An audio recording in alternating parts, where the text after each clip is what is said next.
कहानी का नाम है गंध। जैसे ही मैं बस में चढ़ी, मेरा माथा घूमने लगा। मैं आंखें फाड़े इधर उधर कुछ ढूंढने लगी। ये महक, अरे हाँ, ये तो वही गंध है, पर कहाँ से आ रही है? मैं और बेचैन हो उठी। इधर उधर काफी तलाशने के बाद मैंने महसूस किया, शायद ही मेरे मन का वहम है। मुझे कोई गलत फहमी हो गई है। पर ये कैसे हो सकता है? ये गंध तो मेरे अंदर पूरी तरह समाई हुई है, मेरे वजूद पर हावी है। इसे मैं कैसे भूल सकती हूँ? आखिर मैं कैसे धोखा खा गई? इतने सालों बाद मुझे वो गंध आज कैसे महसूस हुई? शायद मुझे धोखा हुआ है, सोचकर मन को समझा तो लिया, किंतु खुद से ही चोरी छुपे आंखें उन्हें ही ढूंढ रही थी। तब मैं 9वीं क्लास में पढ़ती थी। पढ़ाई में काफी अच्छी थी, मिलनसार भी थी। तभी सबके साथ मेरी दोस्ती थी। सब समय हंसना, खुश रहना, खूब पढ़ना, जीवन में कुछ बनना, यही मेरा सपना था। मैं डॉक्टर बनना चाहती थी। कक्षा में आगे की सीट पर जो टीचर के सबसे सामने होती थी ना, उसी पर बैठा करती थी। कक्षा की मॉनिटर थी, अतः उस सीट पर मेरा अधिकार भी था। सब साथी बोलते थे कि ये तो टीचर की चमची है, इसीलिए आगे बैठती है और टीचर से डरती भी नहीं। पर मैं बुरा नहीं मानती थी, क्योंकि सभी टीचर मुझे बहुत प्यार करते थे। पर गणित के टीचर के चले जाने के बाद एक पीरियड हम लोगों को खाली मिलता था, जिसमें मस्ती होती थी। ज्यादा दिन ऐसा नहीं चला और पता चला आज गणित का क्लास होगा। नए टीचर आए हैं, सभी उत्सुक थे। पता नहीं सर कैसे होंगे, अच्छा पढ़ाएंगे कि नहीं, कहीं गुस्से वाले हुए तो और मुश्किल। क्योंकि टीचर अच्छे स्वभाव के हों तो पढ़ने में भी अच्छा लगता है, पढ़ाई अच्छे से याद भी हो जाती है। मैंने मन में सोचा, कहीं बूढ़े खड़ूस टीचर हुए तो थोड़ी परेशानी होगी। घंटी बजी तो देखा क्लास टीचर के साथ गणित के टीचर चले आ रहे हैं। हम लोगों का परिचय करा कर क्लास टीचर चली गई। पर मैं सर की तरफ घूरे जा रही थी। उनकी आंखें कितनी सुंदर थीं। मुझे उनमें एक खिंचाव महसूस हुआ। मैं अपलक उन्हें निहार रही थी। उनका गौर वर्णी शरीर, बालों का एक तरफ से माथे पर झूलना, जिसे वे अपने हाथों की उंगलियों से पीछे कर देते थे और वे वापस माथे पर सामने आ जाते थे। गठीले बदन पर सफेद शर्ट और काली पैंट, उफ! पता नहीं कुछ दिनों से मुझे क्या हो रहा था। मैं तो सर की दीवानी हो गई थी।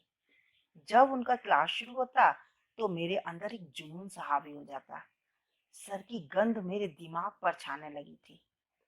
एक दो बार तो ऐसा हुआ कि सर पढ़ाई से संबंधित प्रश्न पूछ रहे थे।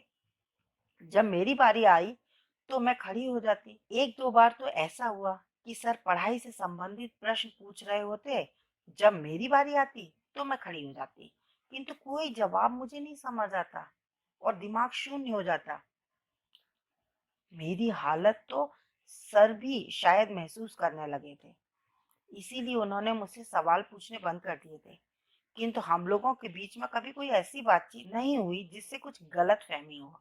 ना मैंने कभी उनसे कुछ कहने की जरूरत की, ना ही उन्होंने कुछ पूछा। बस यूं ही क्लास चलती रही।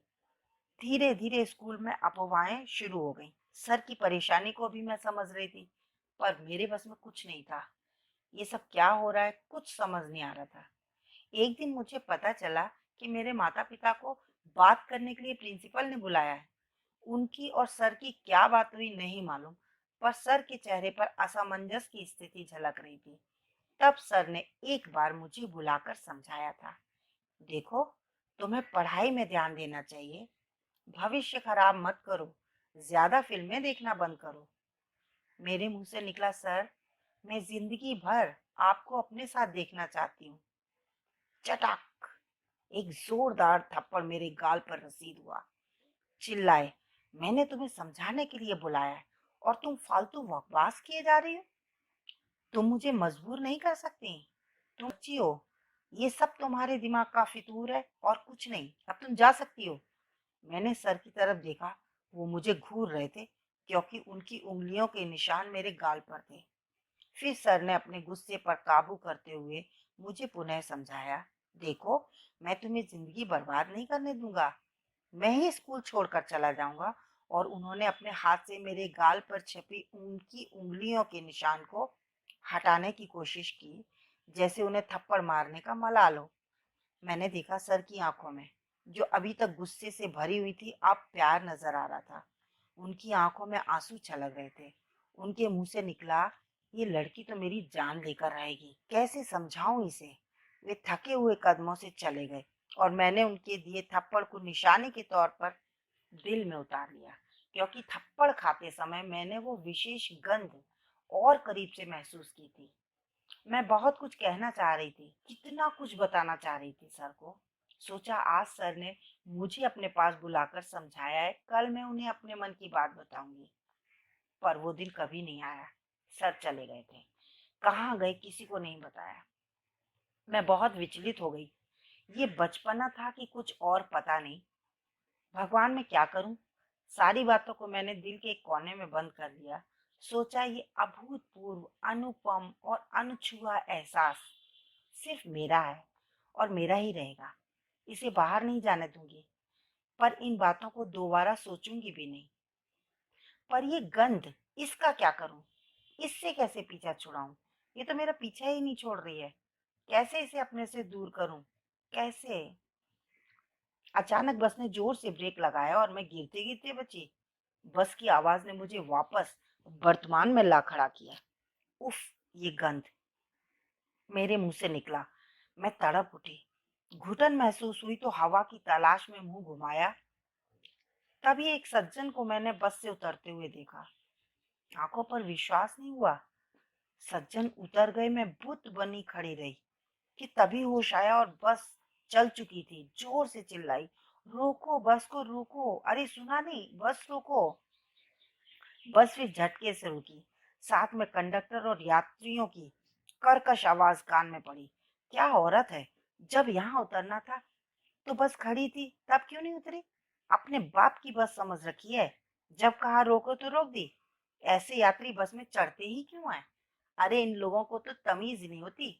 ज्यादा बोलने पर उल्टे दो बात सुना देंगी, पुलिस में शिकायत करेंगी कि हमारा ही दोष था। आदि आदि न जाने क्या क्या लोग बोल रहे थे। लेकिन मैं इनसे उलझना नहीं चाहती थी, क्योंकि यहाँ उतरना जरूरी था। इसलिए बस से उतरते समय मैंने हाथ जोड़कर सबसे कहा, माफ कीजिए, और जल्दी से नीचे उतर गई। फिर भीड़ से कुछ खोजने लगी। क्या सचमुच मैंने उन्हें देखा था या वहम है? ये आज मुझे क्या हो रहा है?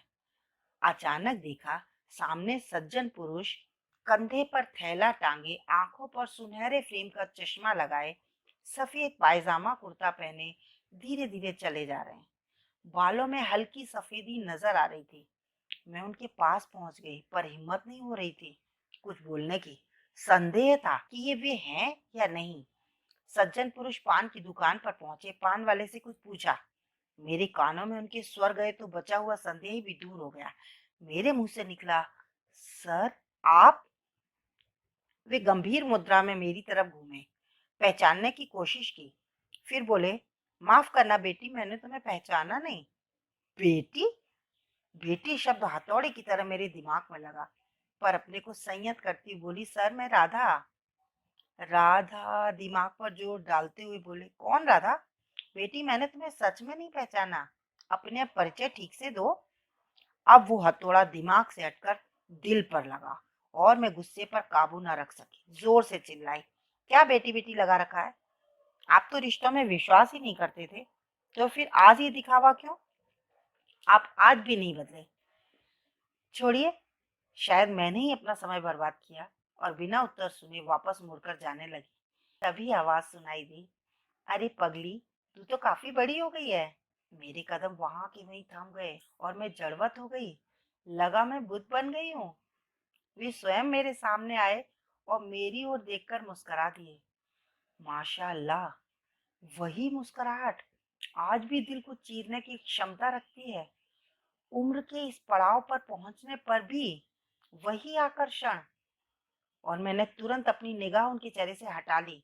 सामान्य होते हुए बोली, सर फिर आप मुझे ना पहचानने का नाटक कर रहे थे? और नहीं तो क्या, मैंने तो बस में ही तुम्हें देख लिया था। फिर मुझे पुकारा क्यों नहीं? नहीं राधा, मैं पुरानी बातों को फिर से दोहराना नहीं चाहता था। तुम्हारी जिंदगी में फिर से उथल पुथल करना नहीं चाहता था, बस इसीलिए। फिर भी तुमने मुझे ढूंढ ही लिया। सर, हाँ, आपको जाना कहाँ है? अरे पगली, यहाँ नहीं, मुझे तो हजरतगंज जाना था। तुमको देखा तो जल्दबाजी में समझ ही नहीं आया क्या करूं, और बस यहीं उतर गया। मैं क्या इतनी बुरी हूँ सर? मैंने देखा सर की आंखें नम थी। मैंने डरते हुए धीरे से उनके हाथ को अपने हाथ में लिया। उनकी हथेली की गर्माहट से मेरे शरीर में एक झुरझुरी सी दौड़ गई। उन्होंने भी प्रतिवाद नहीं किया, बस हल्की सी मुस्कान मेरी तरफ उछाल दी। मैंने देखा सामने चाय की एक गुमटी है। मैं सर को लेकर वहां पहुंची। इक्का दुक्का लोग नजर आ रहे थे। कोने में एक बेंच पड़ी थी, दोनों लोग उसी पर बैठ गए। दो चाय और बिस्कुट का आदेश दिया। जब तक चाय आई, हम लोग चुपचाप बैठे थे, जैसे हमारे पास बात करने के लिए कोई विषय ही ना हो, जबकि हम दोनों ही जानते थे कितना कुछ है कहने और सुनने को। वेटर चाय देकर चला गया। उन्होंने चाय की तरफ इशारा करके उसे पीने के लिए कहा और दोनों चाय पीने लगे। सर अपने हाथ की तरफ देखकर मुस्करा रहे थे।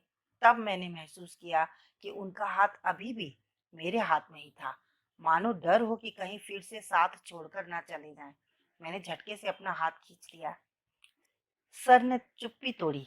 क्या कर रही हो, कहाँ हो आजकल? मैंने कहा सर, मैंने आपको कहाँ कहाँ नहीं खोजा। आप अचानक कहाँ गायब हो गए थे? आपने एक बार भी नहीं सोचा मेरा क्या होगा? मैं इतनी बुरी थी सर? एक बार बात करने की कोशिश तो की होती सर। आप नहीं जानते आप मेरे लिए क्या हैं। मैंने और फिर मेरी आवाज ने बीच में ही दम तोड़ दिया। मैं उनके हाथ को अपने माथे से लगाकर सिसक सिसक कर रो पड़ी। वे अपना दूसरा हाथ मेरे सिर पर फिराने लगे। धत पगली, चुप हो जा। अब तो काफी समय हो चुका है इस बात को। अब कुरेदने से क्या फायदा? अच्छा ये बता राधा, तेरी शादी हो गई?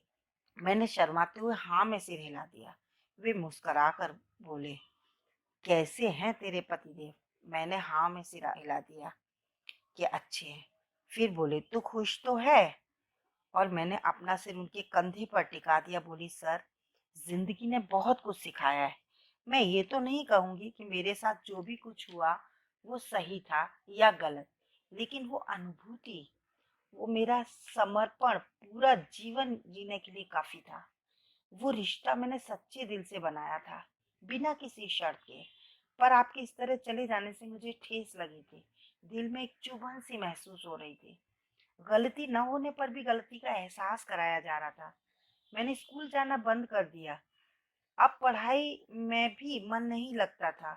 ये मुझे क्या हो रहा है? कैसा नशा दिमाग पर छाया था सर? समझ नहीं पा रही थी। उस समय मुझे आपकी बहुत ज़रूरत थी सर। फिर एक दिन बड़े भाई के दोस्त ने समझाया कि अगर तुम अपने सर से सच्चा प्रेम करती हो तो तुम्हें ज़िंदगी में आगे बढ़ना ही होगा। सच्चा प्रेम? सर, मैं तो आपकी पूजा करती थी। मैंने उससे पूछा कि मैं क्या करूं रमेश जी। मैं बहुत कोशिश कर रही हूँ पर उन्हें भूल नहीं पा रही थी। रमेश बोले, भुलाने की कौन कह रहा है? बस जिंदगी को रुकने मत दो। तुमने जो सोचा है उसे पूरा करो। हकीकत का सामना करो। मैं तुम्हारे साथ हूँ। और फिर अनहोनी हुई। रमेश शाम को घर आए। मेरी माँ से मेरा हाथ मांगा। माँ सकपका गई थी तो रमेश बोले, आप मेरा विश्वास कीजिए, मैं राधा को हमेशा खुश रखूंगा। बेटा, वो राधा जी, मैं सब जानता हूँ उसके बारे में। इसके बावजूद उसका हाथ मांग रहा हूँ। जो लड़की इतनी भावुक विचार की है वो गलत हो ही नहीं सकती। बस आप हाँ कर दीजिए। और फिर सर मेरी शादी रमेश के साथ हो गई और वो मुझे अपने घर ले आए। आज मैं जो भी हूँ, जैसी भी हूँ, उन्हीं की बदौलत हूँ सर। वो बहुत अच्छे इंसान है। सर की आवाज फिर से मेरे कानों में गूंजी। और मैं राधा? इसका जवाब न देते हुए मैंने बात को मोड़ते हुए फिर कहा, सर, मेरी दो छोटी छोटी बच्चियां हैं, रोली और पूजा। तो फिर मैं तुम्हारी खुशहाल जिंदगी में क्या कर रहा हूँ? कहकर सर ने मेरे गाल को जोर से चूम लिया। सर की ये हरकत इतनी अप्रत्याशित थी कि मैं क्रोध से जल उठी। वो जो गंध सालों से मेरे अंदर दबी हुई थी ना, धुआं बनकर बाहर उड़ने लगी। सर का ये रूप उसने सोचा भी नहीं था। सर का हाथ जो इतने समय से अपने हाथ में लिए हुए थी, झटक कर अलग किया। सर को भस्म कर देने वाली निगाहों से देखा। सर उसकी मनस्थिति समझ गए। बोले, जिस गाल पर मैंने तुम्हें थप्पड़ मारा था उस निशानी को मैंने बस तुमसे अलग किया है। प्यार की जगह अब नफरत ने ले ली थी। वो गंध अब दुर्गंध में बदल गई थी। राधा के लिए उस दुर्गंध में सांस लेना भी अब मुश्किल हो रहा था। उसका दम घुट रहा था।